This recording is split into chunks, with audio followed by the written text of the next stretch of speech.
plusieurs fois le lien du Pahad et de la Simcha qui est à Rosh Hashanah, et que le Maasé, on va expliquer maintenant comment dire, le shoresh de cette Sugia. Le shoresh de la Sugia du Pahad et de la Simcha qu'il faut avoir au Rosh Hashanah. Parce que réellement, il faut avoir de la Simcha, mais une vraie Simcha, c'est-à-dire qu'il ne faut pas que tu viennes angoisser le jour de Hashanah. Un homme qui vient angoisser le Rosh Hashanah, c'est pas ça qu'Hachem, ça ne s'appelle pas de la peur, ça s'appelle des nerfs. C'est des nervim. Les nervim, ça veut dire que le bonhomme s'est tellement conditionné que Rosh Hashanah, ça doit faire peur. Alors par des nervim, il a peur. Mais c'est pas ça la peur de Rosh Hashanah. Rosh Hashanah ne vient pas de nervim, ne vient pas d'anxiété ou de stress. C'est pas du stress. C'est une peur, comment dire, posée, réfléchie. Et donc, ça ne doit pas être en stira avec la simra. Et c'est comme ça qu'on teste effectivement si ta peur elle est saine ou pas. Ta peur elle est saine quand elle ne dérange pas la simra. Si ta peur dérange la simra, alors tu vas me dire, ah non, moi je ne peux pas faire les deux en même temps. Si moi je suis Bessimra, automatiquement j'ai plus peur. Ouais. Et si jamais j'ai peur, alors je ne peux pas être Bessimra. Non, c'est que ta simra, c'est que ta peur n'est pas bonne, ni ta simra n'est pas bonne. Les deux sont pas bons. Les deux sont pas bons, ni l'un ni l'autre. Il y a une mitzvot comme ça, de simra, comme on appelle ça, mamash, gil'u berada. C'est-à-dire, soyez réjouis avec Hachem, avec la crainte. Et les deux peuvent être ensemble. C'est-à-dire comme ça. Si ta simra, c'est une simra chitzonite, une simra de frivolité, de choses comme ça, donc c'est pas une bonne simra. Si tu as peur, c'est de l'anxiété, c'est des nerfs, c'est du stress, c'est pas une bonne peur. Ces deux choses-là, va dire qu'elles ne peuvent pas exister ensemble.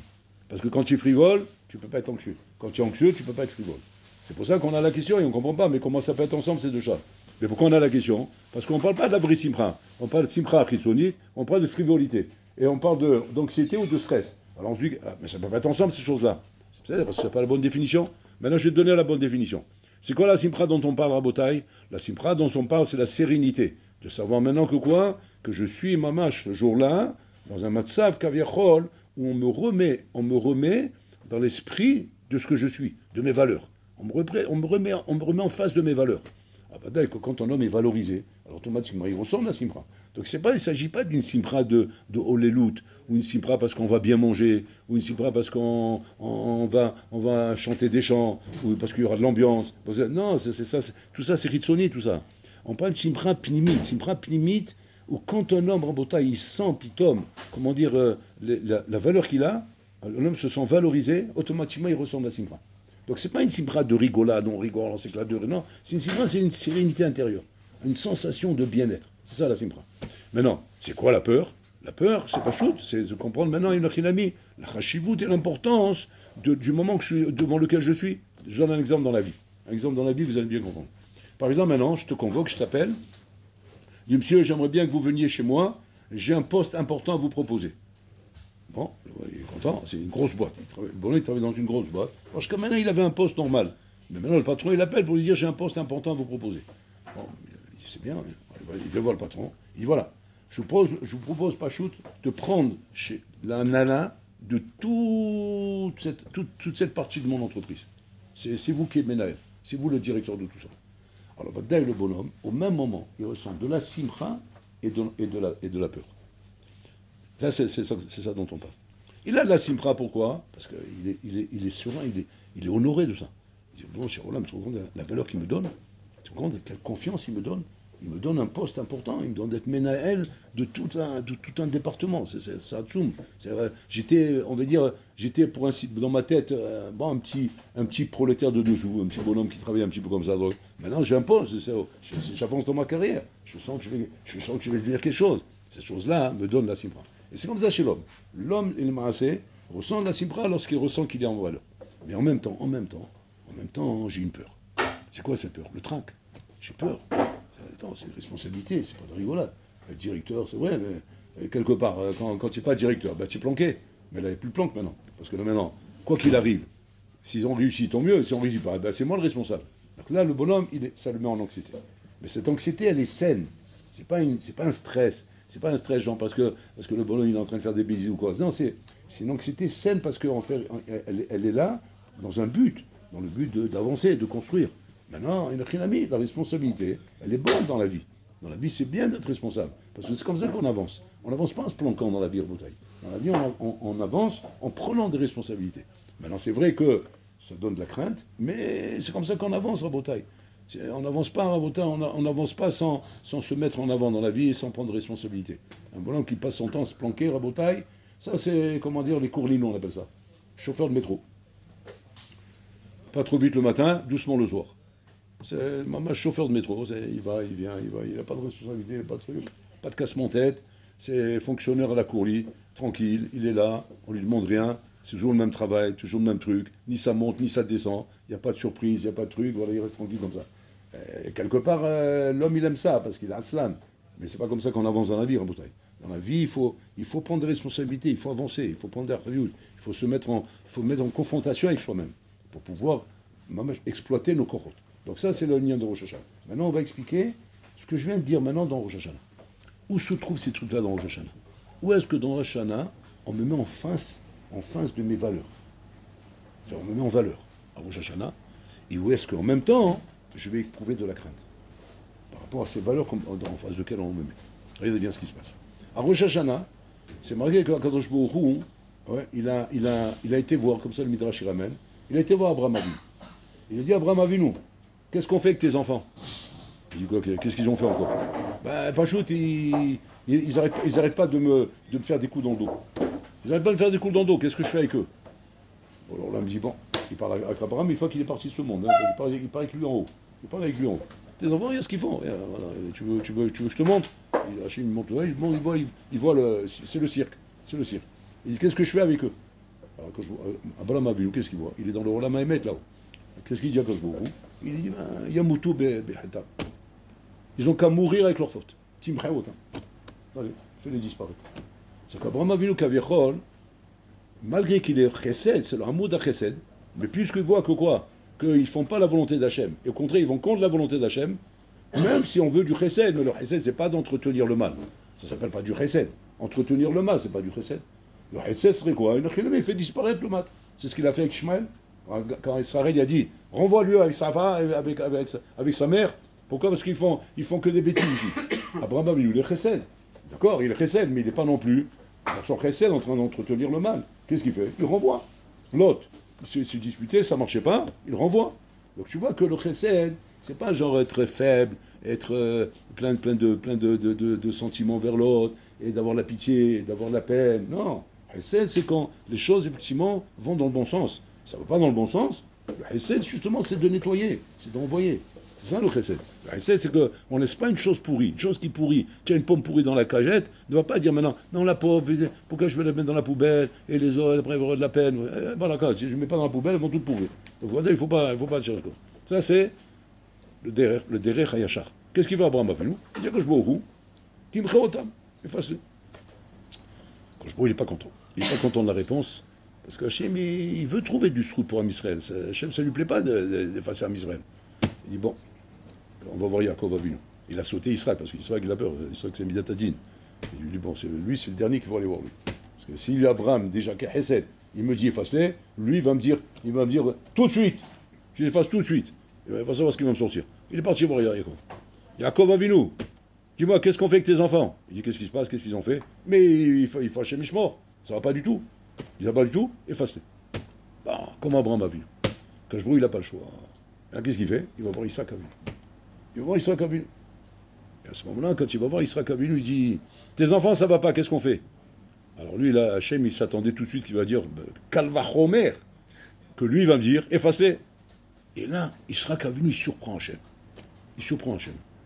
Il dit, attends, mes enfants et pas les tiens? Pourquoi tu dis tes enfants? C'est les tiens avant d'être les miens. Déjà, il remet en place. Il dit, tu as raison, c'est mes enfants, oui. Alors, ok, bon, donc tes enfants ont fauté. Maintenant, qu'est-ce que tu veux maintenant? Elle dit, je sais pas, qu'est-ce que je fais avec eux? Mes enfants ont fauté, ok, mais qu'est-ce que je fais avec eux? Je les laisse continuer comme ça à fauter? Et alors que tu as une autre solution?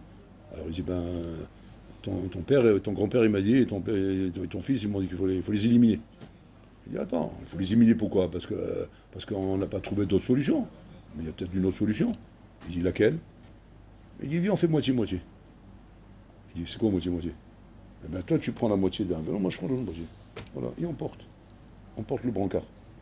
Comme ça. Mais pour l'instant, on les laisse. Et on espère qu'ils vont faire tchouva. Cher zéro but tchouva. Alors que je vous dis, il sera Kavin, lui dit, ouais, mais attends, mais comment ils vont faire tchouva? Ça, c'est bien s'ils font tchouva. Alors, s'ils font tchouva, il n'y a pas de problème. On fait 50-50, tu portes, je porte, comme dans une affaire. Tu vois, une affaire, c'est quoi? Tu as des bonhommes qui sont prêts, des fois, de mettre de l'argent pour relancer une affaire. L'affaire, elle est un peu en, comment dire, en ralentissement, mais c'est une bonne affaire, c'est dommage. Alors les investisseurs, ils viennent, ils disent, ok, pas de problème, 50-50. C'est toi le patron de l'affaire, tu prends 50 sur toi, moi 50 sur moi, et on relance l'affaire. Mais pourquoi? Parce qu'on y croit. On croit que c'est une bonne affaire et que c'est dommage de la laisser chuter, de la laisser faire faillite. Donc on veut relancer l'affaire. Là, c'est ce qu'il fait Israël Kavinu. Israël Kavinu avec Kajbourou.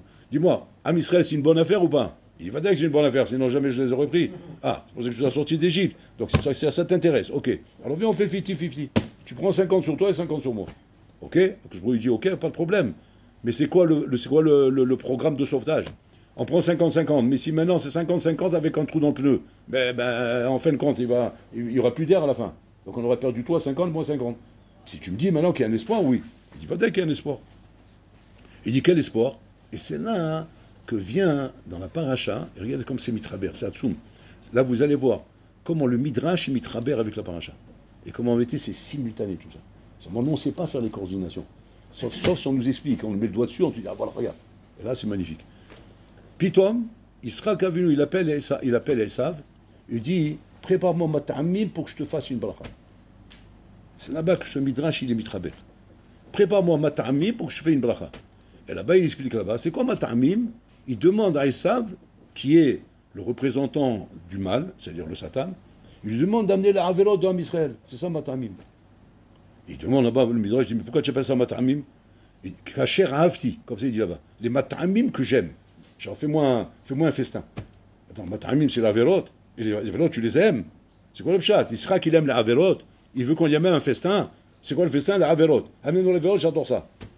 C'est un problème là, c'est pas possible. Ça. Le Satan, il adore ça. Malach Mavet, mais pas Israël Kavinu. Israël Kavinu, à ce moment-là, représente Midat Adin. C'est Midat Adin, Rabotai. Et le Din veut voir les Averot. Et pourquoi le Din veut voir les Averot? Pas choul, pour juger.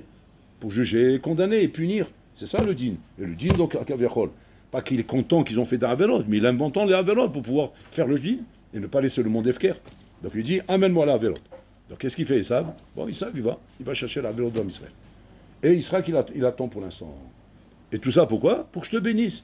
C'est quoi la bénédiction? La bénédiction, pas chose que tu mérites d'avoir parce que tu as fait le Din. Tu as fait moi. En attendant, qu'est-ce qui se passe? En attendant, Rivka, elle appelle Yaakov Avinu. Elle dit, Yaakov Avinu, vite. Rentre vite chez Israël. Et ça, il est parti chercher la Averot, il va être Mekatrek sur Am Israël, ça va être mort. Parce qu'il y a un accord entre Kajbourou et Israël, ils ont dit 50-50, ouais. Si maintenant Balmenan il rentre, il est Mekatrek, on est mort. Il a dit, ok, qu'est-ce que tu veux que je fasse, maman? Il a dit rien, tu vas rentrer, ouais. Tu vas te déguiser comme Esav, il va demander qui tu es, tu vas dire c'est Esav, et Mimela, il va te donner les brachot, et on a gagné. C'est quoi ce moment-là? Ce moment-là, c'est Yom Hadin, c'est le jour de Rosh Hashanah. Ok, où ça se place ça dans Rosh Hashanah? Ce malheur, là où il est dans Rosh Hashanah. Parce que c'est un malheur bizarre, ça. C'est un malheur bizarre. C'est-à-dire qu'il y a un bonhomme qui se déguise. À Rosh Hashanah, on se déguise. Je sais pas. Bizarre.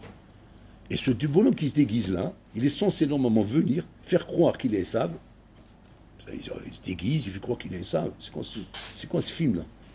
Et Mimela, il va prendre les brachot de Israël. Ouais. Hop, il va se sauver. Et voilà. Et après, la paracha continue là-bas. Comment c'est marqué là-bas? C'est marqué là-bas, ouais, il s'est sauvé, là-bas il est parti de Al-Seir. Al-Seir, là-bas, c'est là où il y a le Sir l'Azazel, c'est-à-dire il est parti en direction de Kippour. Comme c'est dit le Midrash. En direction de Kippour, qui est Al-Seir. Et après Seir, qu'est-ce qui est marqué là-bas? Il va voir Soukota. Il est parti dans une île qui s'appelle Soukot. Et le Midrash, il dit, c'est Soukot. Donc tu vois que tout est mitraber. Tout est mitraber. Maintenant, il faut qu'on comprenne le malach. Alors, bon, Soukot, j'ai compris, il se sauve à Soukot, ok. Il va ok, Kippour, c'est-à-dire. Maintenant, qu'est-ce qui s'est passé à Rosh Hashanah? Arrête, tu es en train de me dire comme ça. Tout a commencé par une discussion qu'il y a eu entre Kajbourou et Israël. Kajbourou dit à Israël, tes enfants ils sont fautés, qu'est-ce qu'on fait? Il dit, c'est mes enfants, c'est pas les tiens. Ok, c'est les miens. Qu'est-ce qu'on fait? 50-50, 50-50. Ok, 50-50, pas de problème, mais donne-moi un programme. Le voilà le programme. Et là commence l'histoire de la paracha. Là, on va rentrer dans le programme. Et là, on va essayer de comprendre ce qui se passe. C'est quoi le programme? Israël qui dit à Esav, amène-moi les Averot. Voilà le programme. C'est qu'il veut voir les Averot. Amène-moi toute la Averot d'Am Israël. Et donc Esav, il est parti pour amener la Averot. En attendant, qu'est-ce qui se passe? Yaakov Avinu, il se déguise, il rentre. Il se fait passer pour Esav. Ouais. Et à ce moment-là, il amène les matamim. C'est quoi il amène les matamim? Parce que lui, il a préparé les matamim, que sa mère lui a préparé. Mais nous, on a dit, c'est quoi les matamim? Les Averot. C'est-à-dire que qui c'est qui a amené la Averot? Pas Esav, Yaakov. Yaakov, il a amené les Averot. Et Israël Avinu, bon, a fait sa vérification. Il a vu que quoi?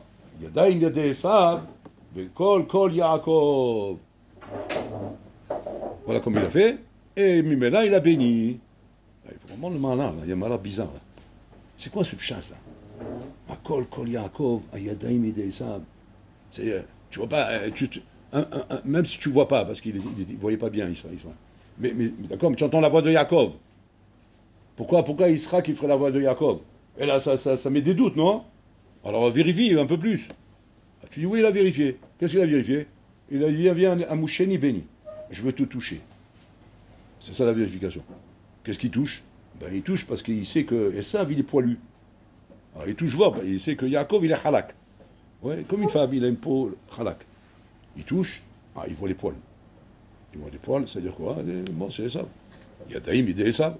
Il prend les mains, il voit comme ça, bon, il voit, parce qu'il y a mis des trucs de mouton. Ouais, de la laine de mouton comme ça, il tout, voilà, plein de poils. Alors c'est qui c'est Esav? Il y a Daïm Esav. Avalakol Yaakov. Et alors c'est bon? Oui, c'est bon. Comment c'est bon? Mais c'est le Kol Yaakov. Ça veut dire qu'il faut continuer l'enquête. On ne va pas arrêter l'enquête comme ça en plein milieu. Et après c'est bon, il a pris les barachot et c'est tout. Bon. Alors on va essayer de ramener ça à nous après. En fait, à Rosh Hashanah Rabotai, kaviachol, on se déguise. C'est quand on se déguise Rabotai? C'est-à-dire qu'on vient, le jour de Rosh Hashanah, au Bola Olam Rabotai, qui reprend dans le Midrash Isra Kavinu, qui est la Midat Adin, demande d'avoir les Averot de Ham Israël. Pourquoi? Parce que c'est le jour du jugement, c'est le jour du din. Donc Hachim veut voir les Averot. Et chacun, il passe Kebene Marom devant Hachem, et Hachim demande, amenez-moi les Averot, pour que je puisse le juger. Et donc les Averot, elles arrivent. Mais les Averot, grâce à Rivka, qui vient aider Ham Israël, elles sont présentées par qui? Elles sont présentées par Yaakov. Elles sont présentées par Yaakov, les Averot. C'est-à-dire, elles sont présentées par nous. C'est-à-dire qu'on n'attend pas que le Satan présente les Averot au Dayan. Nous, on dit les Averot. Nous, on vient dire les Averot au Dayan. C'est-à-dire qu'on vient, Mamash Bikfifatrosh, Berosh Nimukha, reconnaître que nous avons fauté envers toi.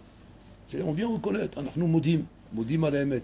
On ne vient pas avec la prétention qu'on est sadikim, non, on a fauté envers toi. Et donc, on vient reconnaître nos avonot. Et on vient dans le jugement avec la reconnaissance de nos fautes. Ok? Tu reconnais tes fautes. Mais en attendant, qu'est-ce qu'il y a comme projet maintenant pour arranger tes fautes? L'Arzor Betchouva. Maintenant, l'Arzor Betchouva, on ne vient pas avec un Tochnit le jour de Rosh Hashanah. Le jour de Rosh Hashanah, c'est pas un jour de Tochnit. Le jour de Tochnit, c'est Kippour. C'est à Kippour qu'il faut venir avec un Tochnit. À Rosh Hashanah, on vient avec simplement l'idée de vouloir faire Tchouva. Où ça se voit ça? À Kol Yaakov. J'entends le Kol de Yaakov. C'est-à-dire, derrière le Kitrouk des Dinim, derrière le din qui est ici, et qui accable Ham Israël, j'entends la voix de Yaakov. C'est quoi la voix de Yaakov à Botaï? C'est la voix de Ham Israël qui vient prier devant Hachem, qui prie, ils font les tefilot devant Hachem, il entend le Kol Yaakov. Mais malheureusement, il y a les mains de Esav ici. Les mains de Esav qui malheureusement sont marzik be'averot. Alors Bololam il dit, montre-moi qu'on peut se débarrasser de ces averot. Et à ce moment-là, effectivement, quand tu entends le Kol de Yaakov aide à enlever les mains de Esav. Parce qu'on dit, s'il y a le Kol de Yaakov, il n'y a pas de Yada Esav. S'il n'y a pas le Kol de Yaakov, Yada Esav. Donc le Kol de Yaakov est très important le jour de Rosh Hashanah. C'est quoi le Kol de Yaakov Rosh Hashanah, Rabotai? C'est la tefila. La tefila qu'il faut faire avec beaucoup de ferveur, avec beaucoup d'intensité, de façon à faire entendre le Kol de Yaakov. De façon que le Kol de Yaakov arrive à dépasser la Midat Adin et arrive à dépasser Yada Esav. C'est le Kitrouk de Esav. Maintenant, le problème c'est comme ça. Le problème c'est que maintenant, le Kol de Yaakov, Rabotai, il est impressionné parce qu'il sait que quoi? Que les dinim sont devant nous. Il sait qu'il y a la Averot devant nous. Et le Kol de Yaakov, il a peur de crier Rabotai et de montrer qu'il est là avec ferveur quand les Averot elles sont présentées devant lui. Parce qu'il y a les matamim qu'il a mis devant lui, c'est la Averot. Il a peur de ça, Rabotai. Alors c'est pour ça qu'on amène le Kol Shofar. Le Kol Shofar, Rabotai, il vient aider le Kol Yaakov. Il vient aider le Kol Yaakov de pouvoir l'aider Mamash à pouvoir crier devant Hachem et montrer à Hachem combien on est volontaire de faire tchouva. Faire tchouva, c'est-à-dire on ne sait pas ce qu'on va faire. On n'est même pas en tête comment on va s'y prendre. Tellement qu'il y a un sac de nœuds ici. On est dans un sac de nœuds, on ne sait même pas comment on va s'y prendre. Et là, à ce moment-là, le col de Yaakov, Rabotai, il arrive à l'emporter. À l'emporter, Rabotai, sur des sables. Et ça, c'est grâce à quoi, Rabotai? C'est grâce, Nachinami, à la valeur dans laquelle on t'a mis. C'est-à-dire que maintenant, tu as compris, et c'est ça qui va te motiver, que le zikaron qu'on est en train de faire ici, qui sert à amener tes averot, ce zikaron et maasé, il a ton avantage. Comment il a ton avantage? Parce que, Rabotai, quand on rappelle à quelqu'un quelque chose, alors c'est vrai qu'on lui rappelle ça averot, mais on ne peut pas rappeler que ça, on rappelle aussi les misvot. Et quand on rappelle les misvot, automatiquement, quoi? Tu te mets en valeur. Tu te mets en valeur, même vis-à-vis des averot. Parce que, quand on prend quelqu'un, on le réprimande. On lui dit simplement qu'il n'y a que des mauvaises choses. Tu es un batlan, tu es un rachat, tu es un baltava, tu es comme ça, tu es comme ça, tu es comme ça. Tu l'as tué. Le bon, au bout d'un moment, il perd courage, au bout d'un moment, il est mitchèche. Mais quand un bon tu dis comme ça, tu le ramènes d'abord, attention, tu es un grand sadique, tu as des bonnes misotes, tu as un bon caractère, tu as une bonne personnalité. Mais tu as fait des avérotes, tu as fait ça, tu as fait ça, tu as fait ça. Le bonhomme, il a du courage. Il a du courage de plaider. Mais pourquoi il a du courage de plaider? Parce qu'on a mis en valeur. Donc le zikaron, Rabotai, du jour de Rosh Hashanah, c'est pas simplement le zikaron de nous amener, Rabotai, Chazvé Shalom, des choses qui sont mécatrèques sur nous. C'est surtout de nous amener d'abord les qualités de Ham Israël. Et c'est pour ça que dans les psukim de Malchuyot, Zichronot, Shofarot, on amène les qualités de Ham Israël. Et quand Ham Israël, Rabotai, se sent en qualité, c'est-à-dire que le col de Yaakov arrive à surpasser les Yadaim de Esav, à ce moment-là, la bracha de Israël elle est donnée. La bracha de Israël elle est donnée. Mais il faut que le col de Yaakov il surpasse, Rabotai. C'est-à-dire quoi? C'est-à-dire que le bras de fer qu'il va y avoir au jour Shoshana Rabotai, c'est entre tes averot et tes srouyot. C'est pour ça qu'on dit on pèse les averot et les srouyot. Mais comment on pèse les averot et les srouyot? Combien tes srouyot qu'on rappelle ce jour-là? Pas les srouyot qu'on oublie, qu'on rappelle ce jour-là. Combien ces srouyot te motivent à toi maintenant d'être mashmia et ta kol shel Yaakov? Combien ces srouyot te donnent la force, le courage de pouvoir dire à Hachem sincèrement, parce que c'est sincère à Botaï. Ani Arzor Betchouva. Ani Rossel Arzor Betchouva. Je ne sais pas comment faire. Le Damar la saute. Il faudra que tu m'aides, Hachem. Mais Ani Rossel Arzor Betchouva. Et ça, Rabotai, c'est le col de Yaakov. Quand il sera qu'il entend ce col de Yaakov, malgré qu'il voit les tailles de ça, parce qu'il voit les avélotes, il voit tout ce qu'il y a autour. Mais là, le Kitroug, il s'arrête. Le Kitroug, il s'arrête, il ne fait pas le poids devant le col de Yaakov. Là où le problème, il est, Rabotai, c'est quand à Rosh Hashanah, Barmenan, que Dieu préserve, on n'entend pas le col de Yaakov. On n'entend pas le col de Yaakov, c'est-à-dire que le bonhomme, Rabotai, il est biouche. Il est biouche. Il est comment dire, découragé. Il est trop face à ses avérotes. Il ne voit pas les qualités qu'il a. Il ne comprend pas assez combien il a de la valeur aux yeux d'Hachem. Combien il peut compter sur ça pour pouvoir remonter la pente. Et pour pouvoir devenir un sadique, de pouvoir devenir un bon juif. Le bonhomme, il n'arrive pas à croire tout ça, Rabotai. Il est plus négatif que positif. Et donc, il arrive le Rosh Hashanah, c'est les gens, Rabotai, qui te disent Rosh Hashanah, j'aime pas trop, moi. Et les gens qui te parlent comme ça, tu sais pourquoi ils n'aiment pas? Moi, je pose la question à des gens qui me disent j'aime pas trop Rosh Hashanah. C'est ce qu'ils me disent. Ils me disent il fait peur ce jour-là. Oui, d'accord, il fait peur, mais pourquoi tu n'aimes pas? Eh bien, parce qu'il me stresse. Ah, donc c'est pas la vraie peur que j'ai. C'est la fausse peur, là. Ta peur, elle est fausse. Tu me dis, ouais, mais c'est marqué qu'il faut être joyeux. Et j'arrive pas à être joyeux. Ah, c'est pas la vraie joie. Donc c'est pas la vraie joie non plus. C'est à toi où tu es, toi, vite. Hein. Ta joie à toi, c'est Olélout et les Sanout. Et ton peur à toi, c'est du stress et des nerfs. Donc ni ça est bon, ni ça est bon. Je veux dire, alors c'est quoi la simcha, c'est quoi la peur? La simcha, c'est la sensation de bien-être que j'ai quand je vois combien je suis mis en valeur. Combien Bourlam il me met en valeur. Combien Bourlam me fait comprendre et me dit Ata Yaakov, Akol Yaakov, tu es capable d'être Yaakov, tu es capable d'être un tzaddik. Regarde les Maasim Tovim que tu as fait toute l'année. Moi, je les ai oubliés, ces Maasim Tovim. Tellement que je pense qu'à mes Averot. Je vois les Maasim de quoi? J'ai fait ça, j'ai fait ça. Oui, Badaï, tu as fait ça, Badaï, tu as fait ça, Badaï, tu as fait ça. Et c'est pas Pachou tout ça. C'est des choses extraordinaires que tu as fait toute l'année. Tu as fait une avoda, tu as fait des misos, tu as fait des choses. D'accord, il y a des Averot, mais il y a des Srouyot. Et alors, ben, ça permet de dire qu'il n'y a pas que Yada Esav, il y a Kol Yaakov ici aussi. Ah. Et alors, qu'est-ce que tu attends de moi? T'es rasé que t'as Kol chez Yaakov maintenant. T'es rasé que c'est. C'est-à-dire, sois ma'amin, mamal, que tu peux arriver à faire tchouva avec ton Kol de Yaakov. C'est-à-dire que cette partie qui est bonne chez toi, tu peux arriver à faire tchouva. Et à ce moment-là, qu'est-ce qui se passe? Automatiquement, tu fais basculer le din. Le din, il bascule vers le bien, vers Rachamim. Hachem se lève de qui s'adine, il s'assoit sur qui c'est Rachamim. Et Mimela, Hachem, maintenant, il te pardonne. Qu'est-ce qui se passe après, quand c'est marqué dans le texte là-bas? Yaakov Avinu, maintenant il sort, la Midat Adin elle arrive, c'est trop tard. Ça y est, le jugement a été fait, Am Israël a été acquitté grâce au col de Yaakov. Donc c'est-à-dire que Rabotai, ce jour-là, c'est un jour où il faut être mitrazek Rabotai. Mitrazek énormément betfilot. Tout le mois de Loul, il fallait être mitrazek. Mais c'est surtout ce jour-là. Ce jour, c'est 2 jours, quoi. C'est le jour de Hizouk Hatsum, sur lequel il faut travailler, maman, ces 2 jours-là, d'une manière intense. Intense, où le col de Yaakov doit être puissant, dans tes tfilotes, surtout s'appliquer dans les tfilotes, beaucoup dans l'Amida, beaucoup s'appliquer dans l'Amida, coller le texte, ressentir le texte, dire le texte, de façon à être avec le col de Yaakov. Et ça va te motiver à faire tchouva. Ça, c'est cette sensation que tu vas avoir, de bien-être, de voir que, Ishli Tikva, j'ai un espoir, je peux faire tchouva, j'ai un pétard qui s'ouvre devant moi. Ça te donne la simcha le jour de Rosh Hashanah. Maintenant, de l'autre côté, tu as le parad des averot, les averot, elles sont là. Et tu as toujours peur que, est-ce que j'ai fait assez? Est-ce que j'ai assez crié, j'ai assez fait entendre le col de Yaakov? Parce que c'est le col de Yaakov qui va t'acquitter. Quand ça, tu as fini maintenant ça, comment c'est marqué maintenant? Yaakov, il se dirige à Al-Seir. Al-Seir se dirige en direction de Kippour. Regardez ce qui se passe. Pourquoi il va là-bas en direction de Kippour? Regardez ce qui se passe.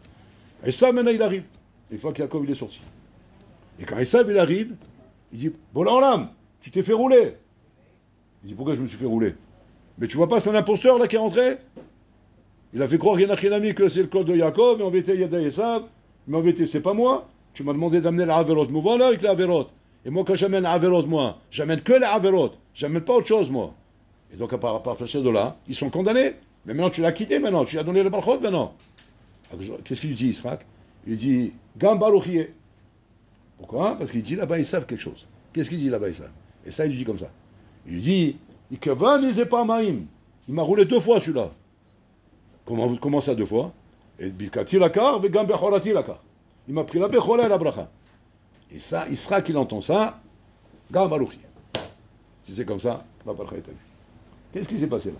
Makara dans le djinn, qui fait que la Tana de dire qu'il m'a pris la Bracha et la Bechora, automatiquement fait basculer le djinn. Parce que le Dieu, pour que je prie, il valide maintenant. Maintenant, il valide. Tac. C'est bon. Qu'est-ce qui s'est passé? Ce qui s'est passé, c'est comme ça. C'est qu'en vérité, il y a un ami. Et ça, Balikatreg. Balikatreg en disant que quoi? Hein? Qu'il y a un ami, qu'il a pris la Bechora, il m'a pris la Bracha maintenant. Il a pris la Bechora. Mais la Bechora, comment il a pris? Il dit, qu'il me dit, pas mamie, il monte là-bas la marmite avec laquelle il a roulé, parce que là-bas, quand il a amené les matamim, il a amené la marmite avec laquelle il a fait les lentilles là-bas, les hadashim. Il a reconnu la marmite, c'est ça. Il dit, avec ça, il m'a roulé. Il dit, bon, il t'a roulé, c'est-à-dire que tu as vendu, tu as mis zalzel babechora, zilzalta babechora, et comme ça, et c'est comme ça qu'il t'a roulé. C'est ce que le chat, il est comme ça, Rabotai. C'est que maintenant que Yaakov et Nachinami, maintenant qu'il a des choses à se reprocher. Il a des choses à reprocher. Maintenant qu'il y a des vélos, des trucs comme ça, rouler. Mais de l'autre côté, Rabotai, ce Yaakov Avinu Rabotai qui a des choses à se reprocher, il se bagarre pour essayer, Rabotai, de faire la volonté d'Hachem. Et donc, dans cette volonté d'Hachem qu'il essaye de faire, même si c'est vrai que le Sarah, il arrive à nous faire des Averot, mais on arrive à faire des misotes quand même. Ouais, on arrive à faire des misotes. Si on arrive à faire des misvot, donc ça prouve que quoi? Ça prouve qu'on veut arriver à faire la volonté d'Hachem. Donc c'est-à-dire que toi, le Sarah, il n'a ami, ouais, tu le laisses faire, tu vois qu'il fait des misotes, et les maasé, tu ne peux pas l'empêcher de le faire. Tu ne peux pas l'empêcher de faire ses misotes. C'est Esav qui vend la Bechola à Yaakov. C'est Prina la Rabotai, où Esav n'arrive pas à empêcher, le Satan n'arrive pas à empêcher le Ben Israël de faire des misotes. Ça, c'est la preuve, Enachinami, que tu vends ta Bechola. C'est-à-dire tu lui vends cette force-là de pouvoir faire les misotes. Et grâce à ça, Israq Avinu qui représente la Midat Adin, il lui dit, et rien que pour ça, je lui pardonne. Que quoi? Qu'il est capable de faire des averot alors que toi tu le pousses à faire des misotes. Mais il est capable de faire des... Pardon, tu le pousses à faire des averot, mais il est capable de faire des misotes. Et ça, pour ça, je la quitte. Ok. Maintenant, qu'est-ce qui se passe? Maintenant, il sent à Balekatreg. Balekatreg. Comment Balekatreg? Il dit, Besséder, viens, on voit qu'est-ce qu'il fait maintenant. Viens, on voit où il va maintenant.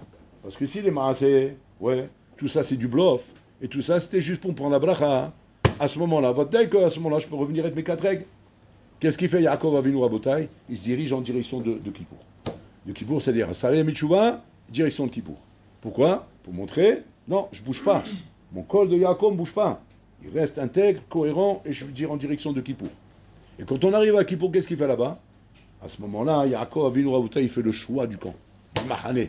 Il fait le choix Rabotai de son camp. Dans quel camp tu es?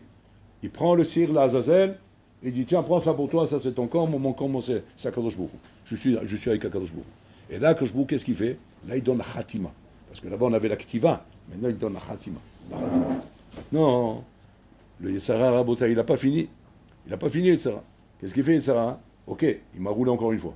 Il m'a donné celle à Azazel, il m'a envoyé là-bas, il m'a démontré qu'il avait dans ce camp. Maintenant, à nouveau, bien on voit qu'est-ce qui se passe après Kippour. Après Kippour, et Nachinami. la nature va revenir au galop. Et là, c'est marqué, qu'est-ce qui est marqué? Yaakov, il va sous Kota. Il va en direction de Sukkot. C'est-à-dire qu'il demande à Kadosh Baruch Hu que quoi? Réellement, j'ai choisi mon camp. C'est qui mon camp? Ben, tu vas voir les gens que je vais avoir chez moi. Tu vas voir qui je fréquente. Dis-moi qui tu fréquentes, et je te dirai qui tu es. Tu vas voir qui je fréquente. Qui tu fréquentes? Ben, tu vois, dans la Souka, Abraham, Israël, Yaakov, Shevaroim. Les Shevaroim vont venir avec moi dans la Souka. Et de cette manière-là, Kadosh Baruch Hu, Mamash, il confirme, quand on arrive à la fin, la Khatima Sophite de Hoshana là-bas, la Khatima Sophite que Baruch Hashem. Donc voilà le parcours qu'on a à faire à Botaï.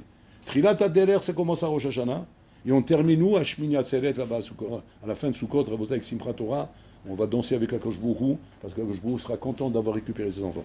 Mais pour ça, à Botaï, il faut faire entendre le col de Yaakov. Ça commence par le col de Yaakov, tout commence par là. Tu auras la force d'aller dans Kippour, parce que le col de Yaakov, il s'est fait entendre à Rosh Hashanah. Et après Kippour, tu auras la force d'aller à Sukkot, parce que le col de Yaakov, il continue à crier. Et jusqu'à que tu arrives dans Sukkot, et là, après, c'est fini. Après, ça a été protégé. Après, il faudra maintenant simplement maintenir ça à Rabotai, ça on expliquera ça, jusqu'à Rosh Chodesh Cheshvan. Parce que là, après, c'est fini, il n'y a plus rien. Après, c'est en l'air. Mais normalement, hein, comme le Rov HaChodesh, Aya Besimcha, alors il n'y a plus de Tachanunim jusqu'à la fin du mois. Pour nous montrer quoi? Que normalement, là maintenant, tu as une Chazaka de maintenir ta position jusqu'à la fin du mois. Si tu maintiens ta position jusqu'à la fin du mois, ouais, le Hari dit Chazaka Shelot Tirte Kol Hashana. C'est une Chazaka, tu ne faudras pas toute l'année. C'est-à-dire que tu as fait une Chazaka sur toi. C'est fort, c'est puissant. Hein. Ça veut dire, c'est pas que c'est impossible de fauter, parce que même quand il y a une Chazaka, tu peux arriver à faire le contraire. Bien une Chazaka. Chazaka, c'est-à-dire que ça sera beaucoup plus dur de te faire fauter que si tu n'avais pas fait tout ce parcours-là. Maintenant, pour ça, il faut faire très attention à Rabotai, aux ondes dangereuses. Les ondes dangereuses, c'est quand? C'est avant Rosh Hashanah. Quand on rentre dans Rosh Hashanah, faire attention au col de Yaakov. Entre Rosh Hashanah et Kippour, faire attention à Salem et Tchouva, parce que c'est ces intervalles où les Israéliens essaient de rentrer là. Se maintenir jusqu'à Kippour. On termine Kippour, après il y a l'espace entre Kippour et Sukkot. Il faut faire attention là. On rentre dans Sukkot, Rabotai. Après on finit Sukkot, là il faut faire attention jusqu'à Rosh Chodesh Cheshvan. Et si on arrive à ça, Rabotai, la Avoda elle est finie. La Avoda elle est shlema. Alors on va me dire Sham, ani chotem lecha, Shana Tova. Shana Tova, ad sof Shana Be'ezrat Hashem.